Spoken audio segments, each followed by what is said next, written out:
본문의 말씀을 우리가 이렇게 보면서 이사야 28장 또 이사야 전체의 내용을 보면 심판에 관한 이야기거든요. 근데 이 심판이라는 것을 여러분들이 너무 이렇게 무겁게 생각을 하기보다는 심판의 이면에는 하나님의 축복이 있다라는 거죠. 우리 심판의 대상이 아니다, 반드시 우리는 축복의 대상이 된다라는 것을 생각을 하시면서 말씀을 함께 나누셨으면 좋겠습니다. 그래서 말씀의 제목을 이스라엘의 심판이요, 또 믿음 없는 자들의 심판이요, 하나님을 의지하지 않는 자들의 심판이요 라는 것이 아니라 하나님만 의지하라 라는 제목으로 오늘 오전 오후 이어서 말씀을 함께 나누려고 합니다. 믿음의 능력이라는 소주제를 한번 좀 달게 돼요. 그리고 내가 얼마만큼의 믿음을 가지고 있느냐에 따라서 믿음의 역사를 만들어낸다라는 것을 생각하게 되기도 합니다.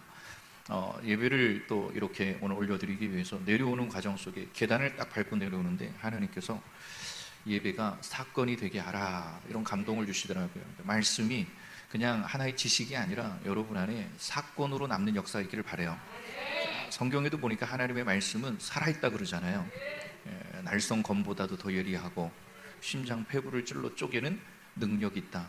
근데 말씀이 들려지니까 어둠이 떠나가게 되고, 말씀이 들려지니까 염려, 근심, 두려움이 떠나가게 되고, 그러니까 여러분 안에 이 신앙의 삶을 살아가면서 마주해야 하는 많은 문제들이 말씀을 듣는 중에, 말씀이 들려지는 중에 해결이 되어지고, 길이 없는 곳에 길이 되시는 분이 예수님이시거든요. 그러니까 말씀을 듣고 말씀에 아멘 하는 환경 가운데 뜻하지 않게 하나님이 길이 되어 주시더라는 거죠. 막힌 문제가 해결이 되어지고, 이게 사건입니다. 이게 말씀의 능력이거든요. 복음은 생명이거든요. 그러니까 이 복음이 내 안에 동기화되어지는 것 중요하다 그랬어요. 그러니까 동기화시킬 때 전가가 되어지는데, 우리가 죄인이잖아요. 이 죄가 십자가의 복음으로 전가가 되고, 하나님과 나 사이에 단절되어졌던 모든 환경들이 해결이 되어지고, 그것으로 끝나는 게 아니라 주님의 전가가 이루어진다고요. 주님의 권능이 임하고, 사도행전 1장 8절에 너희가 성령을 받고 권능을 힘입어서 복음의 증인이 되더라 라고 할 때, 내 능력이 아니라, 내 힘이 아니라, 내 에너지가 아니라 주님의 권능이 임하더라는 거예요. 그러니까 이 주님의 능력이, 은혜가 임하니까 어떤 생각을 하느냐, 육신의 생각을 쫓아 살지 않는다는 거죠. 하나님이 주신 생각을 하게 되고, 또 행동을 하게 되고, 그 뜻이 무엇인가를 쫓아 살아가게 되는 거. 그러니까 똑같은 것을 보고도 같이 보지 않는 거죠. 뭔가 하나님이 주신 지혜를 가지고 하게 되더라. 그래서 하나님의 말씀은 살아있기 때문에 항상 사건이 되어진다. 여러분 잊지 않기를 간절히 소원합니다. 오늘 이사야 1장에서부터 12장까지는 나눠지는 부분인데, 이스라엘의 심판에 관한 이야기를 하고 있는 내용이에요. 그냥 듣고 넘어가셔도 돼요. 그리고 13장에서부터 23장까지는 이것도 심판에 관한 이야기인데, 열방에 관한 심판이에요. 그러니까 이스라엘에 관한 심판과 열방에 관한 심판이 기록이 되어져 있는데, 이런 거예요. 이스라엘을 심판하셨다라고 하는 얘기는 다시 말해서 택한 백성이잖아요. 이스라엘 백성, 선민이라 그래요. 하나님의 자녀다라는 건데, 그들에 대한 심판이 있었다라는 것이고, 13장으로부터 23장까지 열방에 관한 심판은 열국들에 관한 심판이에요. 열국들의 10개 나라의 심판이 어떠했는가를 굳이 이렇게 설명을 하고 있는 이유가 뭔가, 우리는 그 어떠한 목적을 찾아야 된다는 거죠. 그러니까 목적이 없는 방향은 의미가 없는 거예요. 그죠? 목적이 반드시 있을 때 방향이 빛을 발하는 거예요. 근데 우리는 목적이 없는 방향에만 열심을 가지고 살아간다면 그 얼마나 안타까운 결과를 만들어내겠느냐 하는 거죠. 그리고 24장에서 27장까지는 이사야의 어떤 소묵시록이라 그러죠. 그런 내용들이 기록이 되어져 있고, 28장에서 35장까지 여기 좀 특이한 게 뭐냐면, 다시 이스라엘 선민에 관한 하나님의 백성 심판에 관한 이야기를 또 기록하고 있다는 거예요. 도대체 저들이 왜 이렇게 심판의 대상이 되었을까라는 것을 한번 생각해 보면, 우리가 또 은혜로 또 임할 수 있기를 간절히 소원합니다. 그러니까 1장에서 12장까지 이스라엘 심판, 28장에서 35장까지 다시 이스라엘에 관한 심판이 반복이 된다. 두 이스라엘의 심판이라고 하는 내용을 가지고 있는데, 여기에는 차이점도 있고요, 여기에는 공통점도 있다는 것을 보게 되는 거예요. 어떤 차이점이 있느냐, 또 어떤 공통점이 있느냐, 차이점만 보면 앞에서 이사야 1장에서 12장까지 이스라엘에 관한 심판은 시대가 다르다는 거죠. 시대. 그 시대에는 여러분들이 잘 알고 있는 이 아하스 시대가, 그러니까 아하스가 통치하던 시대에 이루어졌던 심판이다. 그리고 28장에서 또 35장까지는 히스기야 시대 때 심판을 묘사하고 있는 내용이에요. 시대가 다르죠. 다르다, 이게 차이점이고, 공통점은 뭐냐? 딱 하나입니다. 저를 따라합니다. 하나님을 의지하지 않았다. 이게 공통점이에요. 결국 왜 심판을 받게 되었느냐? 네 힘으로 네가 뭔가 이렇게 애써 해보려고 했다라는 거예요. 그러니까 하나님의 뜻을 구하고, 길이 보이지 않으면 하나님 앞에 답을 구하고, 뭐 기도한다고 뭔가 답이 보이는 겁니까? 답이 보여요. 기도하다 보면 하나님이 누구도 아무도 생각하지 못한 생각과 행동을 하게 하신다고요. 만남을 하나님이 열어주신다. 우연한 만남이 되지 말아야 돼요. 하나님의 계획과 하나님의 뜻 안에서 이루어지는 우연이 아닌 필연의 만남, 이것이 우리에게 살이 되고 피가 되고 뭐 힘이 되지 않겠습니까? 그죠? 그냥 지나가다가 알게 된 사람에게 어떠한 도움을 깊이 받겠느냐고요. 그러나 오랜 뭐 친구지기, 벗과 같은 그러한 관계 속에서 맺어진 사람이 또 어떠한 어려움이 있을 때, 뭔가 도움이 필요할 때 큰 도움을 받지 아니하겠느냐, 이런 얘기예요. 그래서 하나님을 의지하지 않았다, 나를 의지했다, 이게 문제라는 거예요. 이스라엘 백성들이 출애굽을 할 때 훈련받은 게 뭐냐? 광야에서 가루가 되는 훈련 받았다고요. 자기의 색채가 드러나면 안 된다고요. 자기의 향이 드러나면 안 된다고요. 예수의 향이 드러나야 된다. 그러니까 부서져야 돼. 내 지식이 아니라 하나님의 지혜가 드러나고, 나의 어떠한 힘, 에너지, 이것이 아니라 하나님이 주신 은혜, 은사, 하나님이 주신 은혜가 드러나야 되는 거예요. 아, 저 사람을 보면, 기도하는 사람 얼마나 아름답습니까? 저 사람을 보면 못 부리는 사람, 이거 다른 거거든요. 이 사람을 보면 법 없이도 살 사람, 하나님의 은혜 가운데 있는 사람, 저 사람은 뭐예요? 꼭 법이 있어야지만이 살 수 있는 사람. 이건 차이가 있다라는 거죠. 아하스 시대에 저들이 하나님을 의지하지 않았다. 이게 1장에서 12장까지예요. 이스라엘 백성, 하나님의 백성임에도 하나님을 의지하지 않고, 그럼 아하스 시대에 누구를 의지했느냐? 그러니까 아수르를 의지했더라. 이렇게 성경 기록을 합니다. 그리고 히스기야 시대 때 저들이 하나님을 의지하지 않고 누구를 의지했느냐? 기회를 줬음에도 심판이 이미 한 번 지나가지 않았습니까? 그런데도 깨닫지 못하고 애굽을 의지하더라. 그러니까 아수르 초반에는 의지하고 의도 터지고 심판받고, 조금 더 시간이 지나서 이제 다시 하나님을 의지할 수 있는 환경이 되었음에도 불구하고 하나님을 의지하지 않고 애굽을 의지하며 살아가더라. 여러분들 인생을 살아가지 않습니까? 그죠? 누구를 의지하며 살아가느냐? 내 힘을 의지하고 살아가느냐? 세상을 의지하며 살아가느냐? 불신앙의 요소를 의지하며 살아가느냐? 근데 중요한 건 결과는 반드시 드러난다는 거죠. 그게 무서운 거예요. 결과는.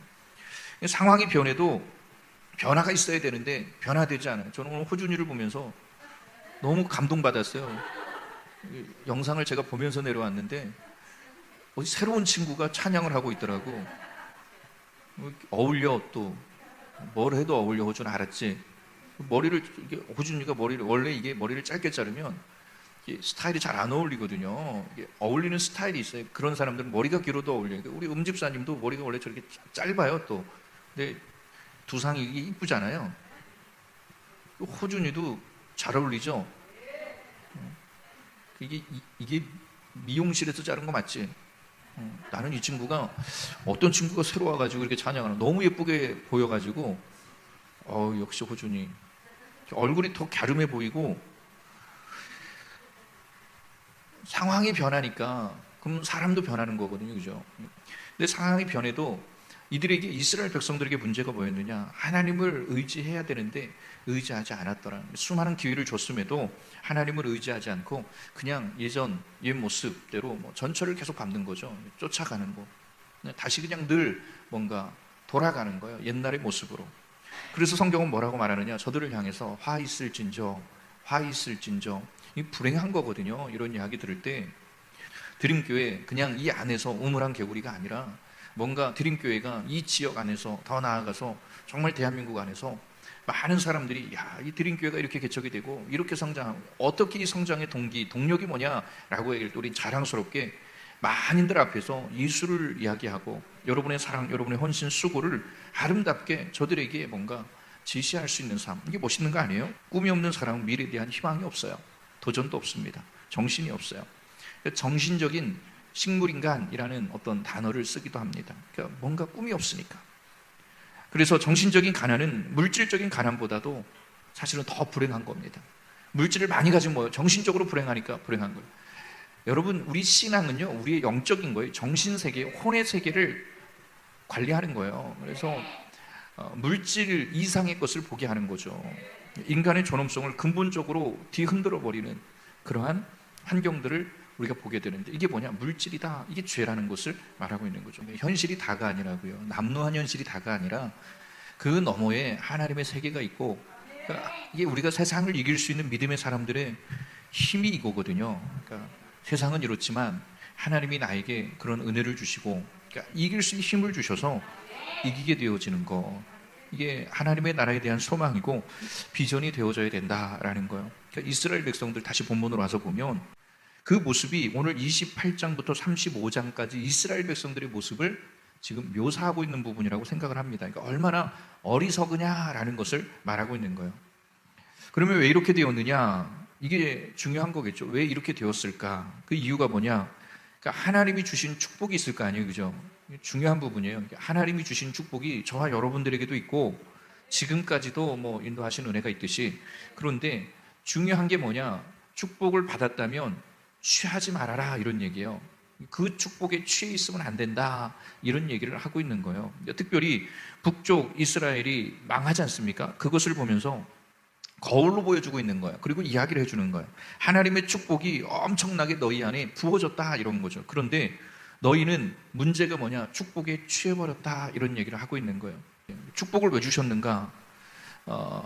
이 축복이라는 것은 당시 이스라엘 백성들에게 어떠한 개념이 있어요. 뭐냐? 은사에 대한 개념이기 때문에 사명을 위해서 주신 것이 아니거든요. 그래서 이걸 가지고 네가 무엇을 했느냐, 뭐 이렇게 생각을 해야 되는데, 축복에 취해버리니까 제정신을 못 차리고 있는, 그렇게 살아가고 있는 이스라엘 백성들의 모습을 이야기하고 있는 거예요. 그래서 여기에 표현을 보니까 오늘 우리가 쭉 내용을 보면 술에 취했다, 술 취한 자들의 교만한 면류관을 1절에 그렇게 말하고 있는 거죠. 여러분, 이 에브라임이라고 하는 것은 북쪽 이스라엘을 말하는 거거든요. 그리고 그 다음에 취했다라는 거예요. 이게 뭐냐? 취했다, 이것은 너희가 정신이 정상이 아니다, 이런 얘기예요. 정신 나간 짓만 하고 있는 이스라엘 백성들이라고 하는 것을 말하고 있는 거예요. 그러니까 판단력을 잃었다. 정신 나간 지식이 무엇인가? 하나님을 의지하지 않는 거죠. 또 다른 말로 말하면 하나님을 의지하지 않으니까 누구를 의지해요? 이렇게 아수르를 의지하고, 또 뒤에 보니까 애굽을 의지하게 되고. 그러니까 하나님을 의지하지 않는 인생은 뭐예요? 그러니까 하나님이 주신 축복에 그냥 취해버린 사람들, 또 다른 말로는 정신이 나간 사람들, 그러니까 하나님의 말씀을 업신여기며 살아가는 사람들. 그러니까 앞에 이 아버지 아하스 시대에 의지했던 게 아수르라고 그랬잖아요. 결국은 뭐예요? 결과가 아수르 의지했는데 아수르에게 도움을 받는 것이 아니라 아수르에 의해서 침략을 당하게 돼요. 망하게 되었다라는 거죠. 그러니까 네가 의지한 것이 너를 도운 게 아니야. 네가 의지하며 살았던 것이 결국은 너를 넘어지게 만드는 거야, 라는 것을 보게 되는 거죠. 그런데 지금 이 시대에 애굽을 또 의지하고 있는 거예요. 그러니까 하나님을 의지하지 않죠. 그러니까 주를 무시하고 저들의 생각이 늘 엉뚱한 거예요. 사람을 의지하게 되고, 그래서 술에 취해버렸다, 이런 얘기를 하고 있는 거죠. 우리가 세상을 살아가면서도 동일합니다, 여러분. 어떠한 일을 하시거나 또 어떤 사업을 운영하시고 또 신앙의 삶을 살아가면서 우리가 의지해야 될 대상이 누구냐? 오직 하나님이시다. 그 하나님은 우리를 생명의 길로 인도하신다고요. 푸른 초장으로 인도하시는 분은 오직 하나님이시는. 근데 우리가 돈이 뭔가 우리 의지의 대상이 되고 사람의 의지의 대상이 돼서 뭐 이 사람은 영원한 내 사람이야, 뭐 물질, 이것은 나에게 영원한 행복을 가져다 줄 거야 라고 생각을 하는데, 종국에는 뭐예요? 그 쫓아 살아오고 의지해왔던 것이 나를 공격하는 부메랑이라는 게 있잖아요. 이렇게 멀리 던지면 나가다가 다시 내게로 돌아오는 부메랑과 같은 거. 지식을 의지하는 사람들이 나중에 뭐가 돼요? 지식으로 망하는 거거든요. 이어령 씨 아시죠? 쓴 마지막 회고록 같은 책, 노트, 이런 책을 또 베스트셀러로 나왔죠. 그래서 제가 나오자마자 책을 보고 책을 이렇게 내용을 쭉 한번 훑어보는데, 그러니까 그분이 하는 얘기 그거예요. 내가 그렇게 세상에 지식을 쫓아 살아왔고 세상의 명예도 나에게는 부족하지 않았고, 그런데 결국 남는 건 딱 하나다라는 거죠. 뭐냐 그랬더니 하나님을 향해 가는 거, 세상의 것 다 비우는 거, 세상의 것 다 내려놓고 가는 거, 뭐 결국은 소꿉장난하다 간다, 이런 얘기예요. 그러니까 살아가는 날 동안에는 이것이 다 내 것인 것 같아서 내가 행복하게 살았는데 결국에 가야 할 때는 정해져 있고 갈 때는 다 내려놓고 가야 되는데 빈손 들고 왔으니까 빈손 들고 가는 게 아니라 우리는 하나님의 생명 들고 왔어요. 그러니까 하나님의 다시 생명 안으로 들어가는 거예요. 그러니까 그런 거 있잖아요. 엄마 저 잠깐 놀이터에서 놀다 올게요. 그 놀이터가 이 아이의 안식처가 아니라고요. 잠시 그냥 즐기는 곳이고, 집 안에 들어오고 부모님 품에 들어올 때 그가 그 안에서 즐거움에 참여하는 것이고 안식을 누리는 거 아닙니까? 그죠? 영원한 것이 아니라고요. 세상이 그렇더라는 거예요. 물질도 그렇더라는 거예요. 그런데 이들이 의지하지 말아야 될 것들을 자꾸 의지하며 살아가는 거예요. 얼마나 어리석어요. 이런 모습을 술에 취했다라는 거예요. 그러니까 오늘날에도 마찬가지예요. 여러분 언젠가 말씀을 드렸잖아요. 예수 컴플렉스 가지고 살아가는 사람들. 그래서 내가 예수 믿는 사람이야 라고 하는 어떤 의식 속에서만 그래서 나 아니면 안 돼 이런 사람들, 예수 컴플렉스 가지고 살아. 이 사람들이 진짜 요즘 더 큰 문제 아닙니까? 그죠? 똑같은 거예요, 여러분. 주를 무시하고 엉뚱한 것 의지하지 말아라 그랬는데 의지하며 살아가는 사람들. 그럼에도 불구하고 겉으로는 잘 나가거든요. 뭔가 화려하거든요. 그러니까 오늘 본문에 잘 나가니까 면류관 쓰고 있는 모습, 얼마나 일치되어지는 모습이에요. 여기에 보니까 강하고 힘 있는 자, 이게 누구냐? 아수르야, 아수르. 아수르가 와가지고 쏟아지는 우박과 같이, 그리고 광풍과 같이, 물이 넘치는 홍수와 같이. 갑자기죠, 갑자기. 물이 불어나는 거 갑자기죠. 여러분 이번에 태풍 때문에 저 밑에 쪽 지하 주차장 갑자기 불어났다 그러잖아요. 그러니까 하루아침에 망하게 되었다. 하루아침에 망하게 만들 것이다. 이런 얘기죠. 그러니까 하나님 떠난 백성들은 뭐냐? 오늘 이사야 이 내용이 기록을 하고 있고, 화 있을진저 잘 되는 것 같으니 하나님 떠나서. 근데 그렇지 않다는 거예요. 종국에는 다시 돌아와서 가슴을 찢어야 될 일들이 생긴다는 거예요. 왜? 아무리 면류관 같아 보인다 할지라도, 화려하게 보인다 할지라도 하루아침에 면류관이 망하게 된다, 버려지게 된다, 밟히게 된다, 이런 얘기를 하고 있는 거예요. 하나님 없는 인생의 특징이라는 거예요. 그래서 이 길을 가면 안 된다라는 것을 말하고 있는 거예요. 이걸 지금 남쪽 유다 이스라엘 백성들에게 잘 알려주고 있는 거예요. 알려주면 들어야죠, 그죠? 뭔가 자꾸 이렇게 알려주면 들어야 되는데 안 들으려고 하는 사람들이 있어요. 세상을 살아가는데도 그래요. 뭔가 이 의사가 이렇게 해서 이렇게 하십시오 그러면 들어야 돼요. 힘들어도. 안 될 걸 시키겠어요. 좀 힘들어도 지금 이걸 해야지 치료를 받을 수 있다니까. 그러면 들어야 되는 것처럼. 그런데 이러한 상황 가운데서 남은 자가 있다는 거죠. 이 북쪽에도 남은 자가 있었다. 이게 남은 자 사상에 대해서 언젠가 설교를 했었죠, 그죠? 그러니까 이 시대의 저와 여러분들은 남은 자라는 게 남은 자가 되어야 된다.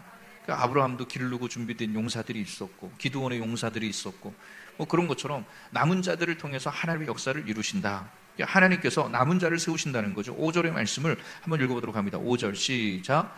그날에 만군의 여호와께서 자기 남은 자에게 영화로운 면류관이 되시며 아름다운 화관이 되실 것이다. 그러니까 여기에 이 취한 자, 술에 취한 자하고 남은 자라는 것을 대비시키고 있다는 거예요. 술에 취한 자, 이게 어떤 사람이라고 그랬어요? 아까 제정신이 아닌 사람들. 이 특징이 있어요. 뭐냐? 목적이 없다는 거죠. 목적.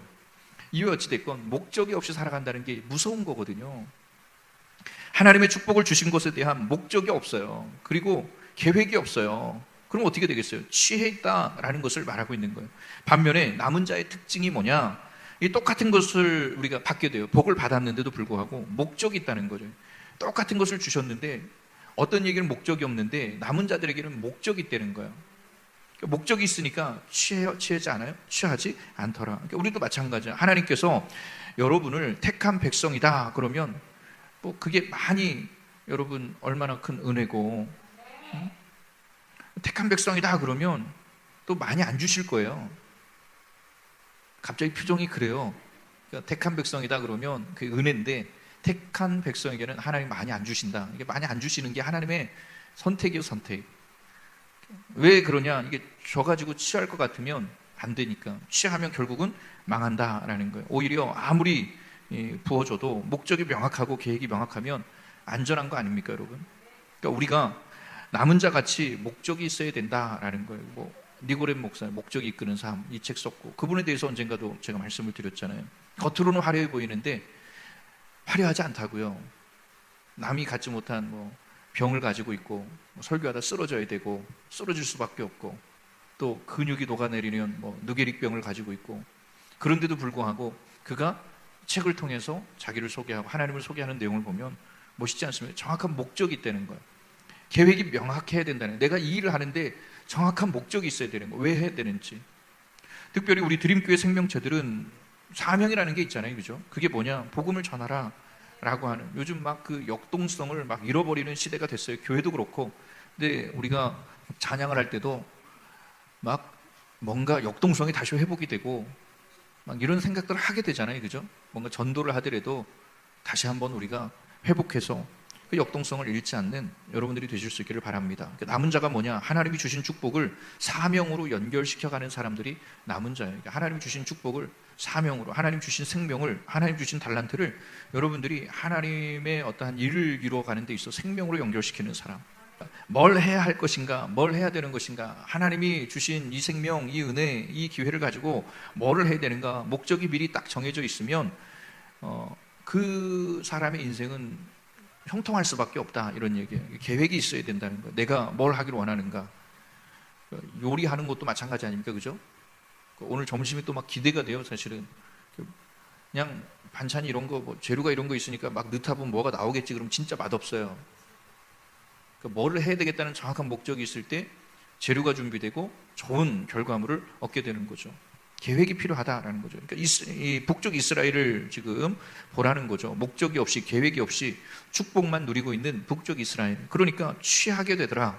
결국은 하루아침에 뭐 하더라는 거예요? 망하더라. 그러니까 여러분, 모든 게 마찬가지예요. 목적이 있어야 할 사람이 목적을 잃어버리고 살아가면 망하는 거예요. 대신에 목적이 있다 그러면 그 안에 반드시 열매가 맺어진다라는 것을 말하고 있는 거예요. 신앙생활도 동일해요. 기도하는 것도 동일합니다. 헌신하는 것도, 순종하는 것도, 여러분 직장생활하는 것도 동일한 거 아닙니까? 그죠?